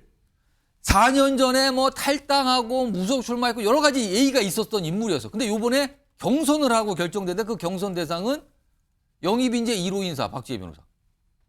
그래서 지금 이거 다시 4년 전에도 참 뒷말이 많았어요. 근데 이번에 또 뒷말이 나오는데 당장 불출마 선언을 했지만 이 지역의 현역 의원인 오영환 의원이 반발을 하고 있는 거예요. 이게 뭡니까 도대체 지금. 뭐 이렇게 결정을 합니까? 당에서. 이런 불만 표시를 하고 있어요. 자, 오늘 안규백 의원이 참 많이 등장하는데요. 발표 내용이 워낙 많아서 그렇습니다. 목소리 들어보시죠. 의정부시 갑에는 박지혜, 문석균, 2인 국민 경선으로 했습니다. 누구나가 똑같은 조건에서 할 수 있는 국민 경선으로 택했다는 그런 보고 말씀을 드립니다. 자, 김준욱 전 대변인. 이 문석균 후보의 경우는 탈당하고 무속 출마를 그때 하지 않았습니까, 사실? 근데 논란이 좀 있었잖아요. 있었죠. 근데 4년 전에 논란이 있었는데 이번에 다시 당에서는 문제 없다라 그러면서 경선을 하라고 한 거예요. 이거 어떻게 봐야 됩니까? 이게 저도 이해가 잘 안 되는데 예. 전략공관위에 전략은 없고 정무적 판단만 남은 거 아닌가라는 비판을 받을 소지가 전략공천위원회인데 정무만 있고 전략이 없다 지금. 지금 그런 비판을 받게 생겼어요. 왜냐하면 지금 당장 이 지역의 오영환 의원의 반발도 반발이지만 예. 지금 박지혜 변호사는 우리 당의 영입인사 1호입니다. 그렇죠. 그렇다면 굉장히 당에서 공을 들였던 인물이고 이런 인물들을 이번 총선에 예. 약간의 상징 같은 존재인 거죠. 그런 인물을 통상 배려를 좀 하잖아요. 그런 배려는 없고 지금 여기다 경선을 붙였어요. 근데 그것도 그 지역의 문희상 의장의 아들이고. 그렇다면 그 문희상 의장은 그 지역에 엄청난 사실은 영향력을 갖고 있다고 봐야 되는 거 아닙니까? 육선을 하셨기 때문에 상당한 영향력이 있다고 봐야 되겠죠. 그럼 이게 어떻게 되는 겁니까, 그러면? 근데 이제 지금 이 경우를 저도 지금 뭐라고 해석해야 될지 좀 난감한 부분이 있는데 예. 이제 긍정적으로 해석을 한번 해보자면 예. 문석균 씨 같은 경우에는 이 한국청년회의소라는 JC라는 청년회의소의 중앙회장을 역임하고 예. 이 지역에서 오랫동안 나고 자라서 활동을 했던 예. 그래서 지역적 기반이 있기 때문에 그런 기반들을 바탕으로 얼마든지 경쟁력을 선보일 수 있겠다. 그래서 이 지역에 이런 강한 경쟁력을 가지고 있는 사람과 한번 경선을 붙여서 거기서 한번 된 사람이 예. 한번 승부를 보는 본선 진출을 해보는 이런 전략적 경선으로도 가능하지 않겠느냐라고 얘기할 수는 있어요. 예. 그런데 이건 정말 긍정적 해석이고 부정적으로 보면 오영환 의원이 얘기했던 것처럼 이 지역에 이렇게 기득권을 가지고 있는 사람과 이 지역에 전략공천 돼가지고 처음 와서 아무런 조직적 기반이나 이런 게 없는 사람하고 예. 1대1로 경선을 붙이는 게 이게 과연 정당한 경선이냐 이렇게 비판이 나올 수 있는 대목이 있기 때문에 그럼 왜 당에서 이런 결정을 했다고 판단하십니까? 글쎄요, 뭐 여러 가지 판단들의 아까 요소가 정무적 있었겠죠. 판단만 했다 그랬잖아요. 그 정무적 판단은 뭡니까? 이유가? 그 정무적 판단은 사실은 문희상 전 의장님에 대한 예. 판단이 여기에 가미가 되지 않았을까라고 볼 수도 있는 여지가 뭐 그렇다는 건 아닙니다만. 근데 4년 전에는 완전 다른 결정을 했잖아요. 그때는 그렇죠. 지난번에는 이제 문석균 씨에 대한 공천을 주지 않았기 때문에 그때는 문석균 안 씨가 된다라고 판단한 네, 거고. 그렇죠. 그렇기 때문에 탈당하고 무소속으로 출마까지 감행했던 것인데 예. 이번에는 이제 지난 대선 과정에서 이재명 대표가 대사면을 얘기합니다. 대통합을 얘기합니다. 지난 대선 과정에서 그동안 민주당에서 탈당했던 사람들이라도 예. 이번 대선에서 다 같이 힘을 합친다면 예. 그래서 복당을 한다면 그 복당도 받아주고 그 복당자에 대한 그런 페널티도 다 사면해 주자. 그 차원이다 지금 그러면. 그렇게 이해하면. 해가지고 이번에 들어오신 거고 페널티 부분도 다 없어진 거예요. 예. 그러니까 지금은 두 사람이 동등한 입장에서 경선을 치를 수 있는 그런 상황이 된 거죠. 그러니까 이 상황이 과연 민주당 총선을 전체적으로 치러야 되는 민주당의 이득이 되는 것이냐 아니냐. 이걸 가지고 벌써 이제 뒷말이 나오고 당장 그 지역의 현역 의원이 반발하고 있고 물론 불출마 선언을 한 현역 의원입니다. 그리고 다른 그 지역에서 준비했던 후보들도 또 반발을 하고 있는 상황이고요. 뭡니까라는 이런 질문이 나오는 겁니다. 민주당 공천과 관련해서 이게 뭐 하나 이렇게 쉽게 가는 게 없는 것 같아요. 지금 상황은요. 이런 가운데 오늘 참 많은 결과가 나왔는데 이거 연속해서 좀 소개해드리죠. 다음 좀 보겠습니다. 보시면요. 이인영 의원 여기도 이제 친문 뭐 운동권 약간 상징적인 인물이잖아요. 단수 공천됐어요. 근데 전해철 의원도 뭐 비명이고 친문했던 상징적인 인물인데 여기는 경선이 됐습니다. 근데 양문석 전 의원을 보면 친명인데요. 여기는 뭐 굉장한 전해철 의원을 향해서 뭐 굉장한 어마어마한 소리를 했던 인물이잖아요. 그리고 다음 결과 또 있습니다. 여기 뭐 올드보이 얘기도 오늘 나왔는데요. 여기 보시면 많은 분들이 은퇴한 거 아닙니까? 저분들은 하는데 박지원 전 원장, 정동연 전 장관 경선 대상이 됐습니다. 여기 보면 전남 해남 완도 진도 그리고 전북 전주 병해 이런 내용이 나오는데 이와 관련된 올 발표 내용 좀 확인해 보겠습니다. 경선 지역을 발표하겠습니다. 전북 전주 병은 김성주 의원과 정동영 전 의원이, 해남군 완도군 진도군 박지원 전 국정원장과 윤재갑 의원이, 안산시 갑은 양문석 후보와 전해철 의원이 경선을 치릅니다. 다음은 단수 지역입니다. 서울 구로구 갑은 이인영 의원. 양문석 후보의 경우는 소위 말해서 혐오 발언 어떤 이런 것에 해당되지 않느냐 하는 제기되기도 했습니다. 그렇지만 그 정도가 경선에서 탈락시켜야 할 정도로 심각하지 않다는 결론이 나서 양자 경선으로 정리를 했습니다. 남탓 공방을 하는 이낙연, 홍영표, 김종민 이런 분들의 그 발언들을 보면서 나는 그 시점에서 제 페이스북에 그렇게 썼습니다. 민주당의 쓰레기들이라고. 아무튼 만만치 않아 보입니다. 경선이 붙었습니다. 자, 송영훈 의원, 전해철 의원, 이인영 의원, 그리고 정동영, 박지원. 어떤 공천 과정, 물론 경선도 있고요. 공천 확정되신 분도 있습니다. 이거 어떻게 좀 보십니까? 지금 이 그림은 뭡니까 지금? 뭐 경선을 해야 되긴 합니다만 일단 박지원 전 국정원장, 네. 정동영 전 장관 이런 분들 또다시 경선 기회를 받는 걸 보면서 참 민주당이 세대 교체를 안 한다는 생각이 듭니다. 아까 우리 문석균 씨 얘기를 좀 전에 봤습니다만은 세습 정치는 용인을 하면서 세대 교체는 대단히 인색한 그런 면모를 보이고 있어요. 그게 첫 번째고 그다음에 이인영 의원 같은 경우는 사실 임종석 전 실장이 소위 왕십리 농성 이걸 한 덕분에 어떻게 보면 좀 반사 이익을 본 것 같은 그런 느낌이 있습니다. 의식했다고 보십니까? 왜냐하면 이인영 의원에게는 구로를 떠나서 충주에 가라는 요구가 있었다는 복수의 언론 보도가 있지 않았습니까? 그래서 사실은 구로 갑에 다시 공천을 받을 수 있을지에 대해서 의문시하는 그런 시선도 많았는데 공교롭게도 왕십리 농성 있고 지금 며칠 뒤에 단수 공천을 확정됐기 때문에 저는 그 왕십리 농성 사태로 인한 어떤 그 비명계의 반발을 달래기 위한 차원에서 단수 공천을 준 것이 아닌가 그렇게 보여져요. 그다음에 전해철 의원 같은 경우는 그렇습니다. 경선이에요. 예, 전해철 의원 같은 경우는 정가에서 그동안에 단수 공천 못 받을 거라는 예상이 좀 많이 있었습니다. 왜냐하면은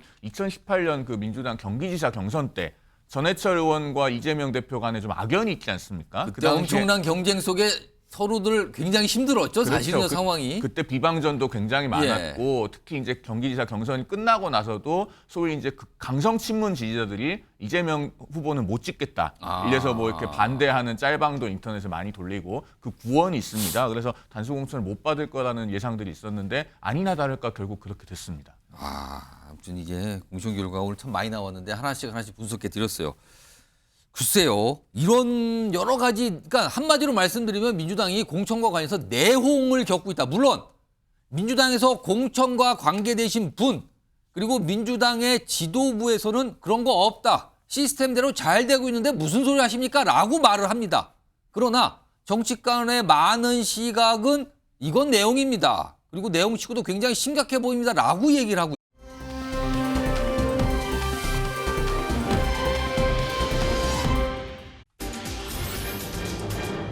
자, 요동치고 있는 한강벨트 그리고 낙동강벨트. 그렇다면 서울과 PK 지역, 부산 경남 지역을 말하는 거죠.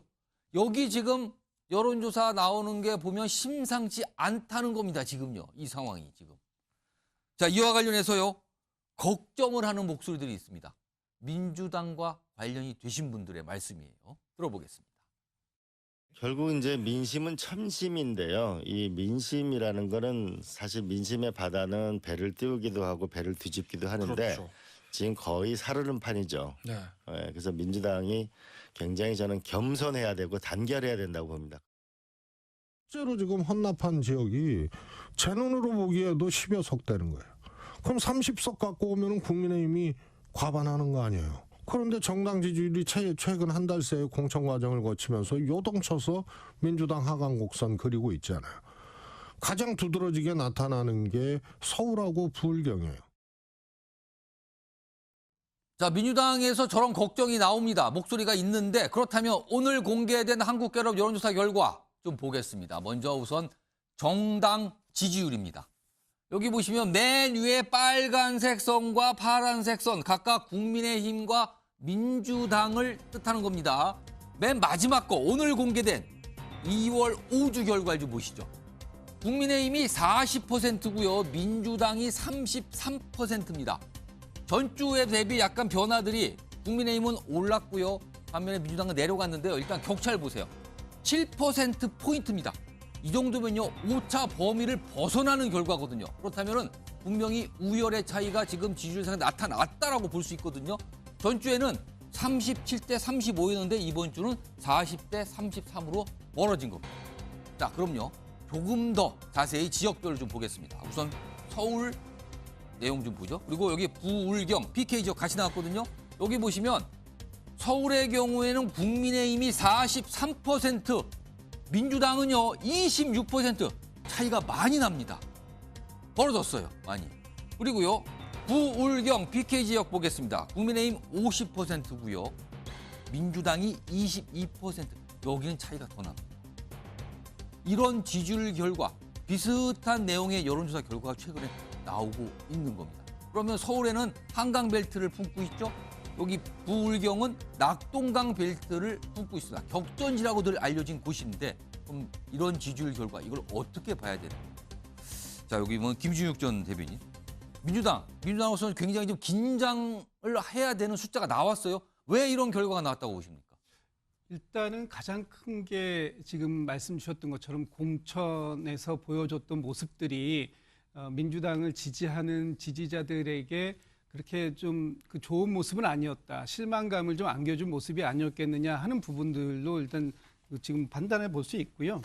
지금 상대적으로 국민의힘의 이 공천 과정은 조용하긴 합니다만 그래도 안정적으로 가는 것처럼 보여지고 있고 또 지금 정부에서는 뭐 그 의협과 관련된 의사 증언 문제와 관련된 논란들이 뭐 여전히 크게 벌어지고 있지만 그거에 대한 지지되는 측면도 굉장히 많이 있거든요. 그러니까 이런 측면들을 감안해 봤을 때 지금 민주당에서 보여주고 있는 모습이 어떤 정책적인 부분보다는 공천과 관련된 그것도 친명 대 비문 아니 비명 이런 이 내홍적인 모습이 너무 크게 확산돼서 보여주고 있는 것이 아니냐 그런 모습들 때문에 지금의 국면은 좀 하강 국면에 있는데요. 이런 국면들을 빨리 뒤집을 수밖에 없는 또 뒤집어야 하는 그런 그 과제를 민주당 지도부가 갖고 있다고 보여집니다. 그 과제인데 민주당으로서는 좀 총선이 한 40일 정도 남았단 말이에요.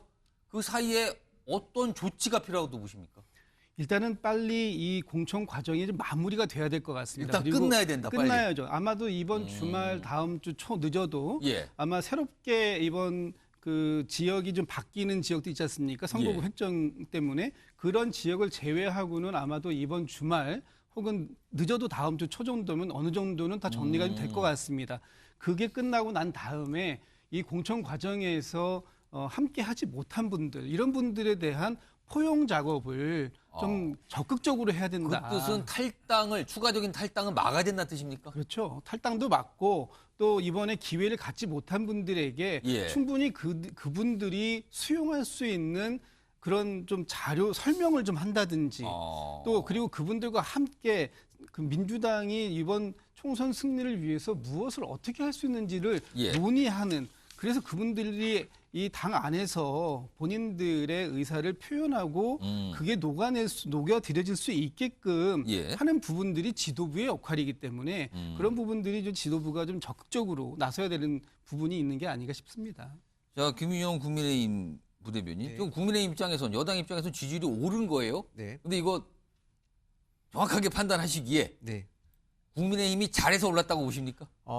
지지율 저는 잘해서 올랐다기보다는 민주당의 내용이 너무 심각하게 빠지면서 민주당의 지지율이 상대적으로 더 많이 빠졌고 저희는 평상을 유지하면서 조금 상승세를 탄 거라고 보고 있습니다. 그렇기 때문에 사실 지지율이 이 정도로 올라갔을 경우에는 저희가 뭔가 뚜렷하게 국민들에게 보여줄 성과라든지 뭔가 있다면 저희가 정말 잘한 거에 맞겠지만 지금 상대적으로 민주당이 너무 못해서 나온 거고 이번 여론조사도 세부 지표를 보면 보수층에서는 74%가 저희 당을 지지해서 결집하는 모습을 보이고 있지만 진보 측에서는 60% 정도밖에 민주당을 지지하고 있지 않습니다. 한마디로 말해서 결집 효과가 지금 민주당은 전혀 누리지 못하고 있고 보수 쪽에서는 조금 누리고 있는 상황에서 나타난 여론조사라고 보면 되는 거고요. 그렇다고 해서 저희가 이런 여론조사를 맹신하거나 너무 이것에 우쭐하지 않고 더 낮은 자세로 국민들에게 더 다가갈 수 있도록 노력하겠다. 그렇게 말씀드리겠습니다. 일단 비슷한 흐름을 보이는 여론조사 결과가 꽤 나오고 있어요. 그리고 오늘 한국갤럽조사에서는 약간 격차가 지역별로 보면 격차가 좀 납니다. 물론 오차 범위가 있지만 그걸 벗어나는 수준으로 지금 차이가 나고 있어요. 자, 지금 시각을 보니까요. 오후 6시 18분 지금 빠르게 지나가고 있습니다. 여러분께서는 대한민국 시사의 중심 MBN 뉴스와이드를 지금 보고 계십니다.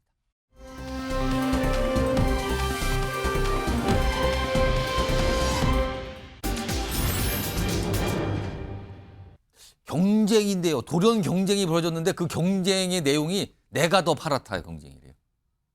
내가 더 파랗다요? 무슨 스머프입니까? 왜 파랗다라는 경쟁이 나왔다는 겁니까? 내가 더 파란색이 짙다라는 얘기들을 자꾸만 꺼내놓으신 분들이 있어요. 지금요. 제목이 이렇게 나왔는데 일단 두 명의 인물이 그 맥락의 얘기를 지금 꺼내놓고 있습니다. 들어보시죠. 민주당 같은 경우는 지지 기반이 진보층 외에 중도층도 있지 않습니까? 그 중도층까지 고려하면서 추후에 수권 정당을 지향하는 정당입니다. 그 정당 정책과 노선에 있어서 저희는 그 민주당의 노선보다 진보적이고 개혁적인 노선을 취하고 있습니다.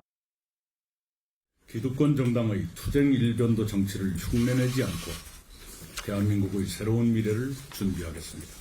도덕적, 법적 문제에 짓눌리고 1인 정당으로 추락해 정권 견제도 정권 교체도 어려워진 민주당을 대신하는 진짜 민주당을 세우겠습니다.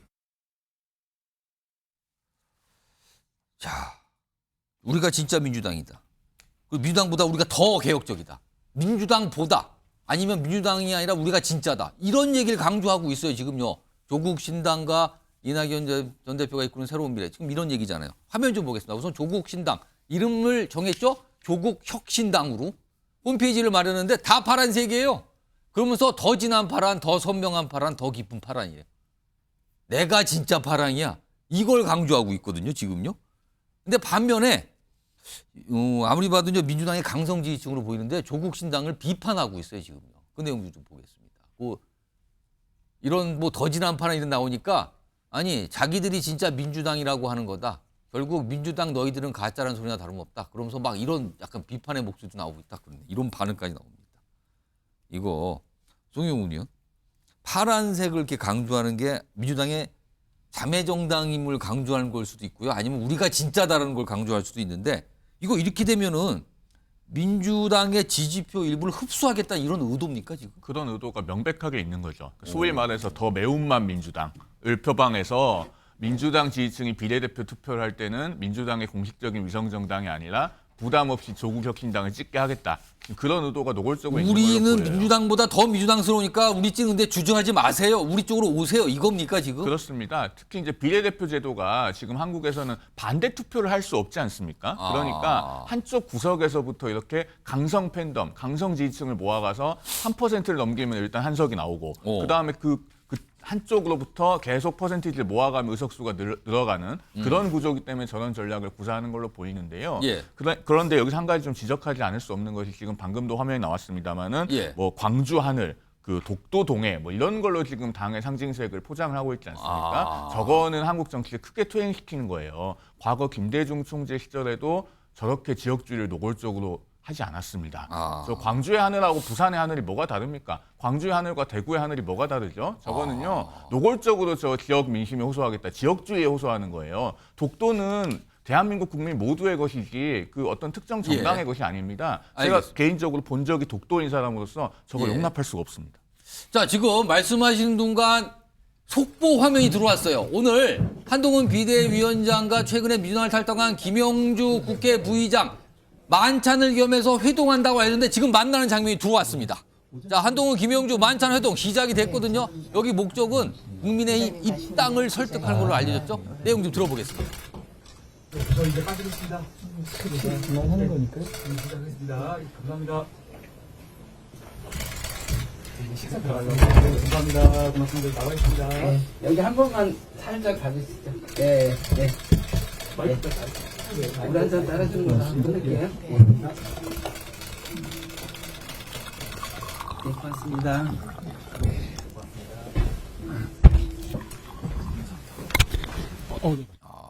보니까요, 김영주 부의장이 먼저 와서 기다리고 있었고요. 그리고 한동훈 비대위원 등장을 했습니다. 그리고 만나서 인사하고 뭐 물가에 따라주는 장면. 그리고 뭔가 좀 얘기를 하겠죠. 식사를 겸해서.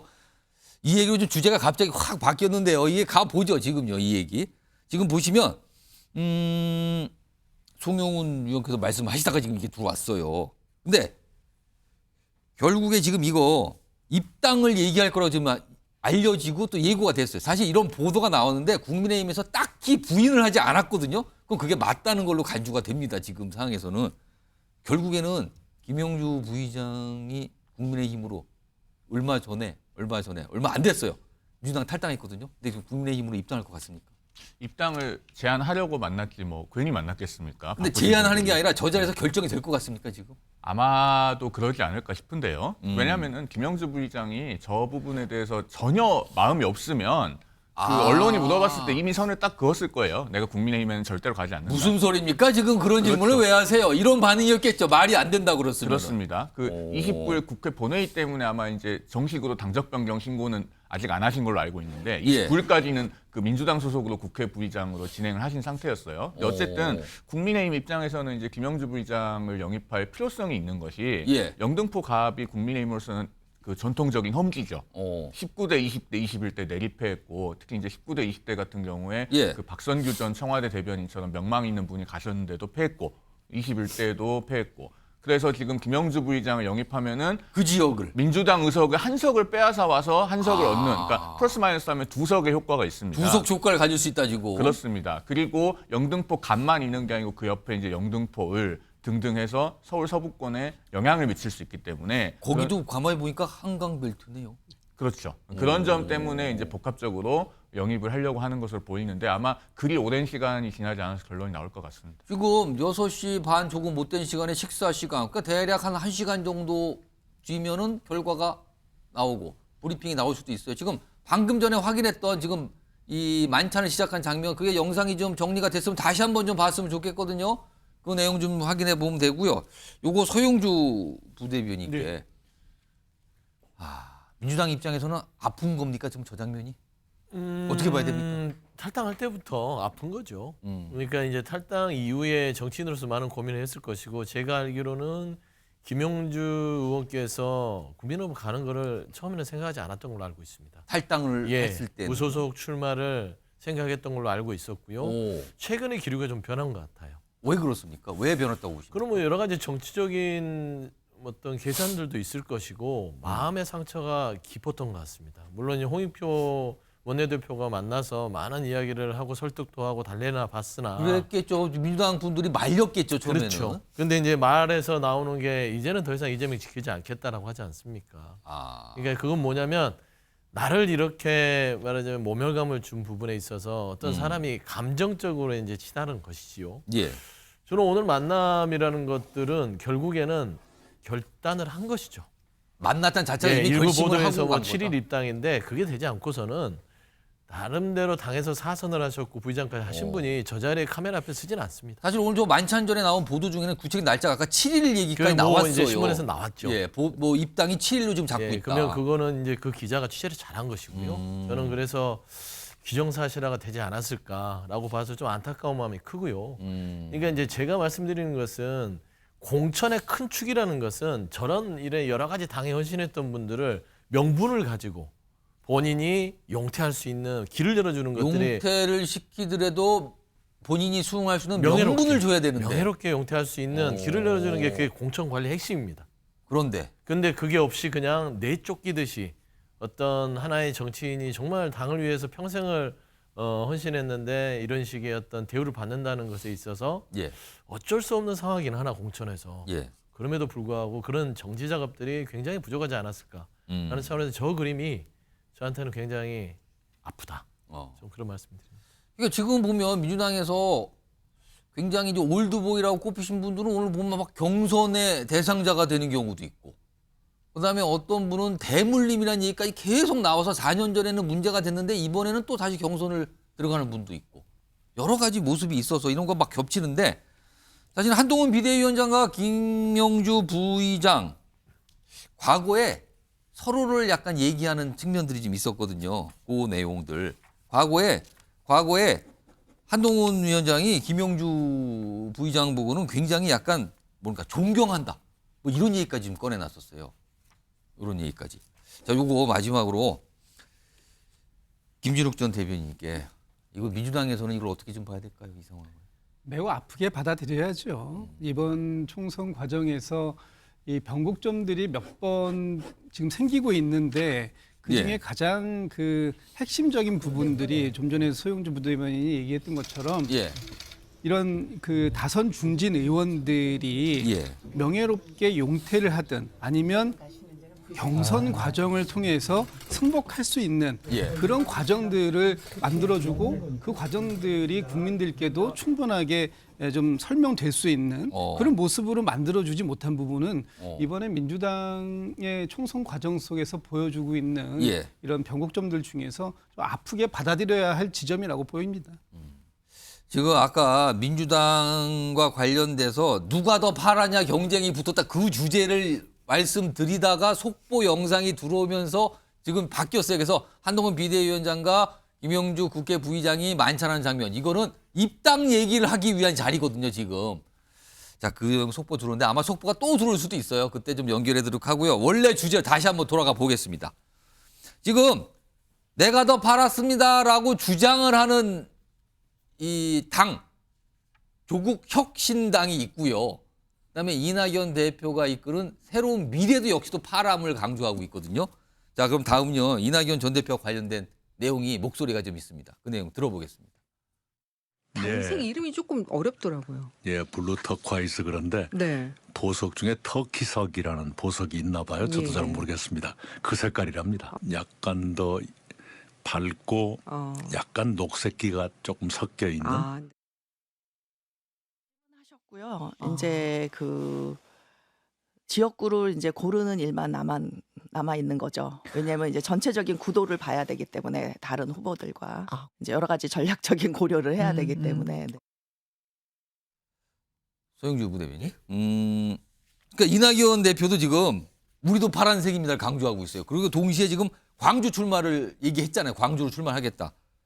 이거 역시 우리는 민주당의 대안입니다. 또는 우리는 민주당과 비슷하니까 우리를 봐주세요. 이겁니까? 또 역시 여기도? 그렇죠. 그 기조가 똑같아요. 현재 이제 민주당 내에서 불거지는 잡음의 첫 번째 기조가 뭔가 이재명 대표가 너무 독단적으로 하지 않냐.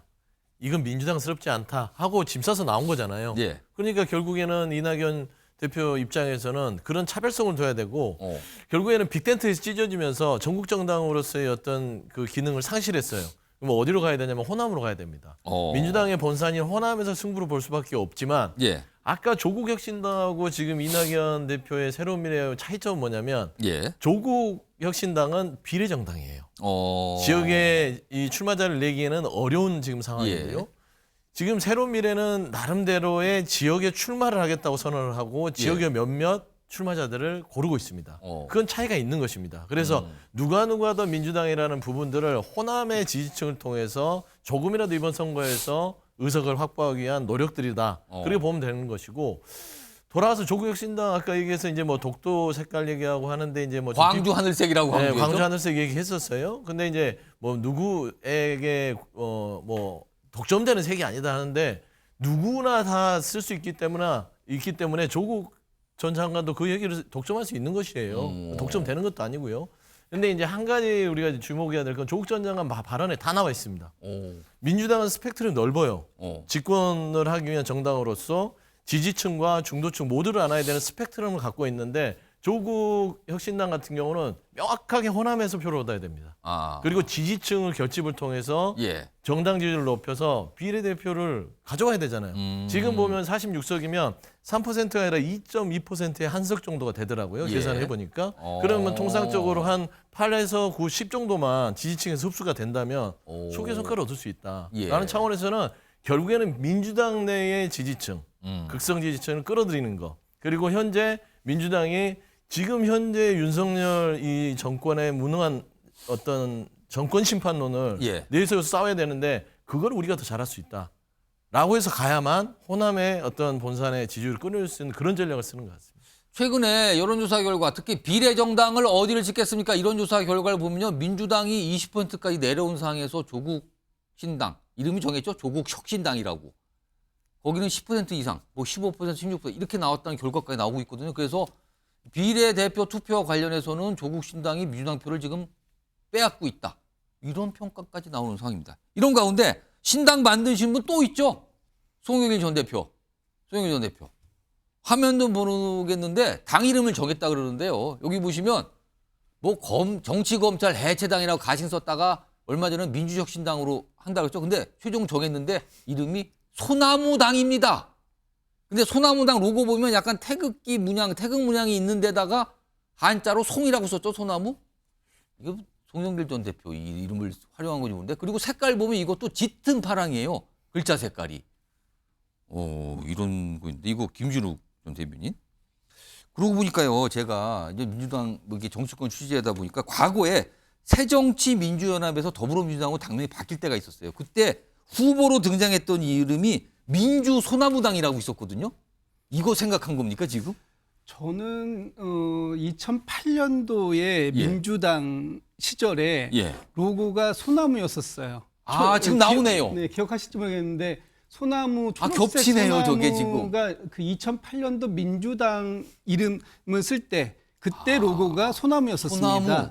그래서 이제 소나무가 상징하는 게 뭐 장수, 기계 뭐 이런 것들 있지 않습니까?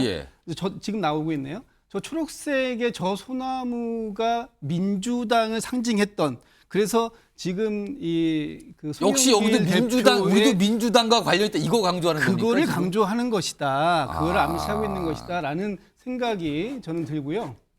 지금 손혜원 전 의원이 이제 요번에 만들었는 저는 이제 좀 전에 이제 송영길 대표의 송자도 좀 염두에 둔 게 아닌가. 그런 것 같아요. 아무리 봐도요. 예, 그런 생각이 좀 드는데 이제 뭐 그 여러 지금 이름들 중에서 소나무 당이라고 한 것은 아무래도 사람들 이 혁신이라는 걸 지금 뭐 여러 정당들이 쓰고 있지 않습니까? 조국 혁신당, 또는 개혁 신당 이런 식으로 혁신의 모습을 보여주고 있는 여러 군데하고 겹치기 때문에 정통 민주당을 상징한다라는 의미를 내포하고 있지 않을까 이렇게 생각합니다. 그러니까 지금 민주당이 공천 관련 내용으로 약간 지지율이 흔들흔들 요동치고 있는 상황에서 밖에서 새로 만들어진 신당 중에서 두 곳은 우리가 더 팔았습니까? 여기를 보세요. 우리가 더 팔아요. 한쪽에는 우리 소나무당인데 기억하시죠? 옛날에 그 소나무요? 이런 것 같습니다. 지금 분위기가 지금. 여기도 신당 간의 관계 그리고 민주당과의 관계 좀 복잡하게 전개되는 것 같고.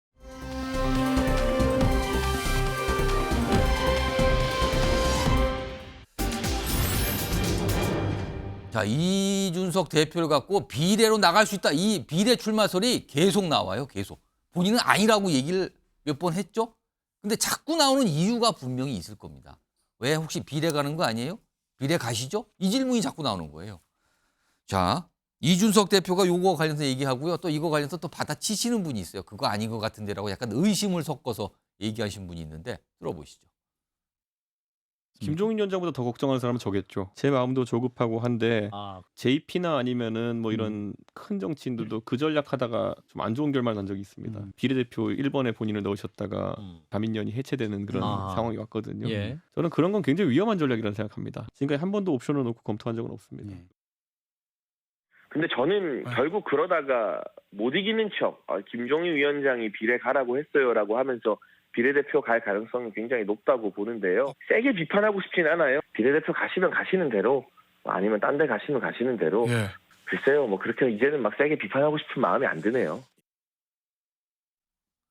자, 이준석 대표는 비례 아니라고 얘기했죠. 그럼 지역구입니다. 그럼 지역구 어디냐가 나오는 거죠. 어떻게 되느냐. 그거에 대한 설명이 좀 있었거든요. 관련 영상도 좀 묶여 있습니다. 보시죠. 대한민국 정치 1번지 종로에서 정말로 새로운 정치를 시작하겠습니다. 남용한다는 말입니까? 그리고 그 사람이 그런 판단을 했다 하더라도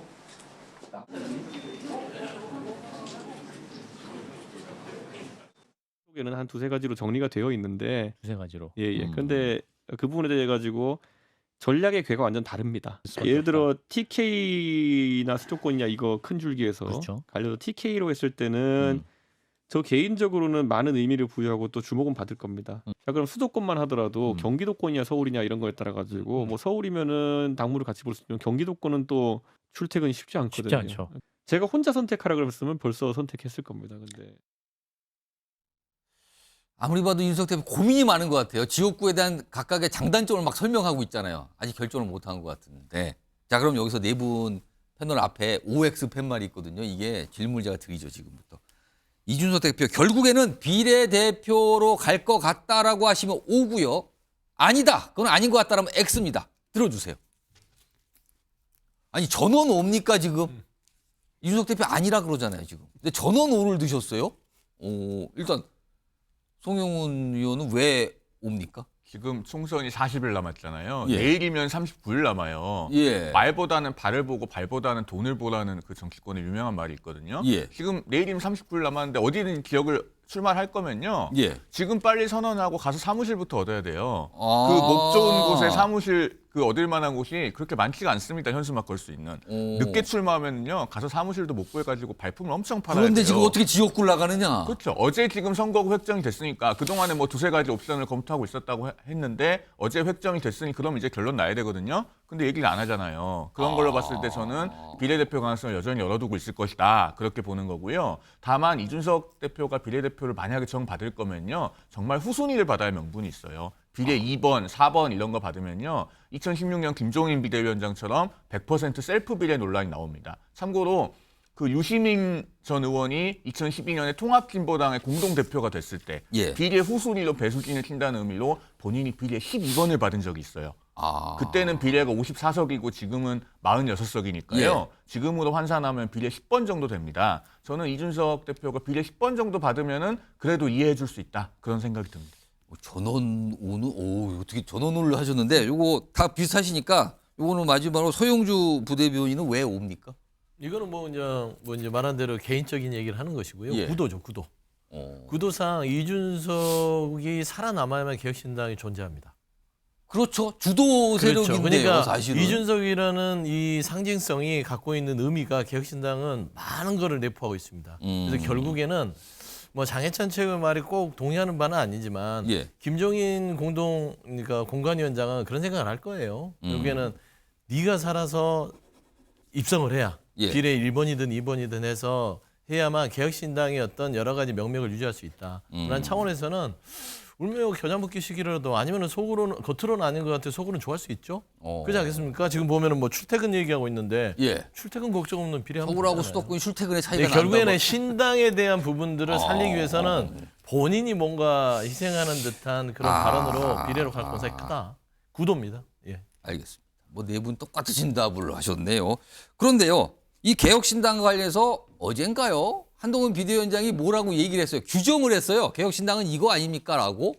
그 목소리 들어보겠는데 요거는 국민의힘의 이제 김윤영 부대변인 한번 들어보세요. 그리고 좀 얘기 좀 해주세요. 보겠습니다. 그 신당은 민주당 계열 신당입니다. 우파 계열이라든가 보수 계열이라고 보기는 어려워요. 전적으로 우리의 국민의힘만 비판하잖아요. 지금 비판할 거리가 이렇게 많은 이재명 대표나 민주당에서는 한마디도 안 하죠. 그 신당의 정체성은 저는 명백하게 민주당 계열 정당이라고 생각합니다. 김윤영 부대변인. 네. 그러니까 개혁신당이 민주당 계열 정당이다라고 규정을 했어요. 이거 네. 어떻게 들으셨어요? 그러니까 이준석 대표가 처음에 탈당을 하시면서 할 때 명분이 보수의 계멸을 막기 위해서 나가겠다고 했었습니다. 그런데 그동안 보여준 행보를 보면 이낙연 대표가 손을 잡는다든지 아니면 보수의 길과 전혀 다른 길을 인재들을 영입했었거든요. 예. 심지어 본인과 각을 세웠던 본인의 유호정 의원이라든지 이런 분들과도 오히려 꺼리낌 없이 어울리면서 정책적으로 교류를 했는데 과연 그것이 현재까지 우리 보수 정당에서 추구하는 가치와 일맥상통한지는 전혀 저는 동의할 수 없고요. 그래서 새로운 미래하고 손잡았다가 헤어졌잖아요. 그 헤어졌는 것까지는 뭐 그럴 수 있는데 그게 예. 지지율 반등이 안 되니까 헤어진 거죠. 만약에 그 지지율이 괜찮았고 화학적으로 결합이 효과가 있었으면 이준석 예. 대표는 끝까지 갔을 겁니다. 단지 지지율 반등의 모멘텀이 없다 보니까 예. 갈지자 형태로 지금 걸어가고 있다고 보고 있고요. 그런 의미에서 한동훈 비대위원장이 아니 보수를 계멸을 막기 위해서라면 어떻게 보수의 비전과 가치를 제시해야 되는데 그런 거 없이 오로지 국민의힘과 윤석열 통만 공격하니까 저런 말씀을 했다. 그렇게 보고 있습니다. 자, 그냥 선거가 다가오니까는 상대방에 대해서 굉장히 날선 얘기도 많이 나고요. 여러 가지 모습들이 나타나고 있는데 그중에 하나였습니다.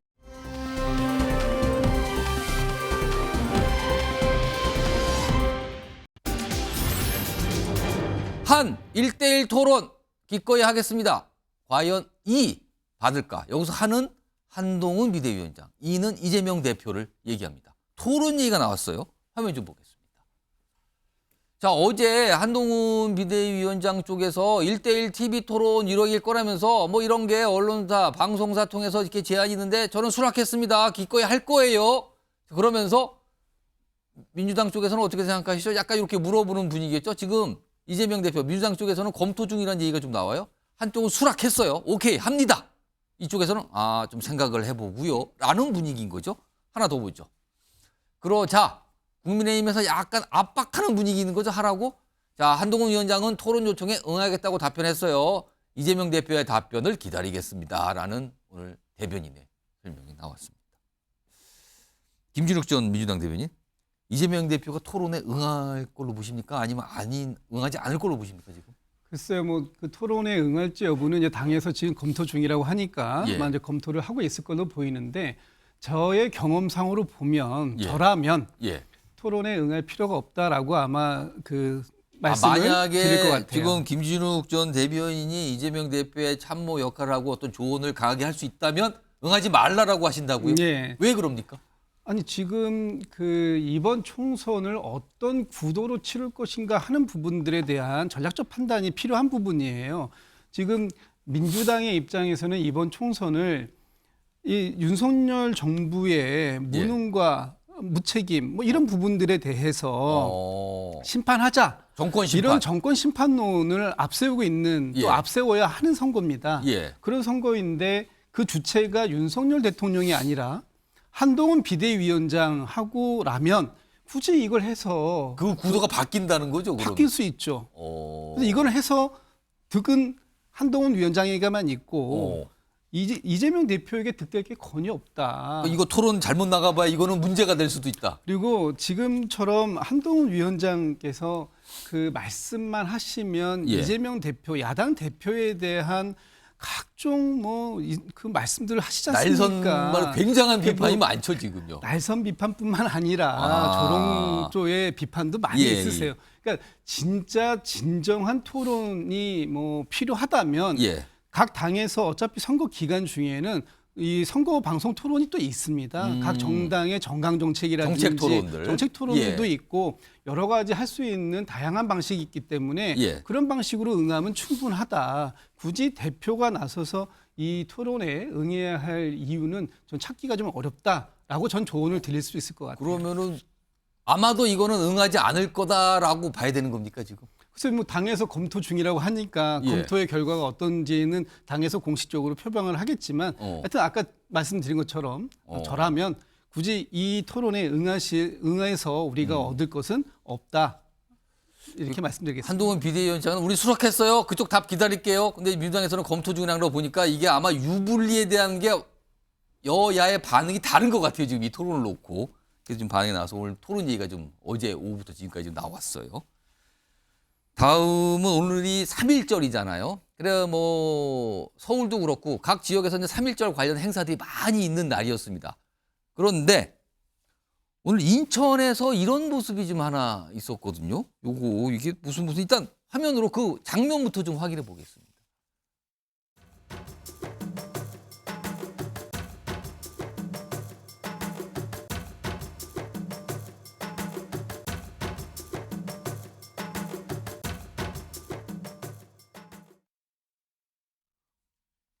이게 김인용 부대변인 이게 오늘 무슨 3.1절 관련 행사인데 어떤 분이 단상 쪽으로 아마 나가는 것 같은데 어떤 분이 나가지 말고 손으로 이렇게 막아요. 이게 무슨 상황이었습니까 이게? 그러니까 윤봉길 의사 손녀로 유명하신 그 윤주경 국회의원께서 인천 계양구에서 이뤄진 3.1절 기념행사에 참석을. 윤주경 의원은 좀 여당 소속. 네, 국민의힘 소속이십니다. 비례대표 의원. 네, 비례대표 의원인데 지역구 국회의원이 아니다는 이유로 뭐 식순에서 다 배제가 된 상황이었습니다. 참배라든지 자석이라든지 다 배제가 된 상황이었는데 계양갑 유동수 민주당 국회의원에게 부탁을 해서 유동수는 민주당 의원. 네, 민주당 의원에게 부탁을 해서 함께 이제 참배를 하려고 했었는데 참배하러 나가는 과정에서 윤한 민주당 구청장이 계양구청장이 팔로 막은 겁니다. 나가지 말라고 막았고 결국에는 윤주경 의원이 저 행사장에서는 참배를 못하고 행사가 다 끝나고 난 직후에 원희룡 예비후보와 함께 참배를 해서 마무리가 된 상황이었습니다. 그러면은 이게 손으로 막았잖아요. 그 구청장이. 막은 이유는 뭡니까? 뭐 명단에 없다는 이유입니까? 무슨 이유입니까? 지역구 국회의원이 아니어서 막았다고 저는 그렇게 들었는데요. 근데 그러니까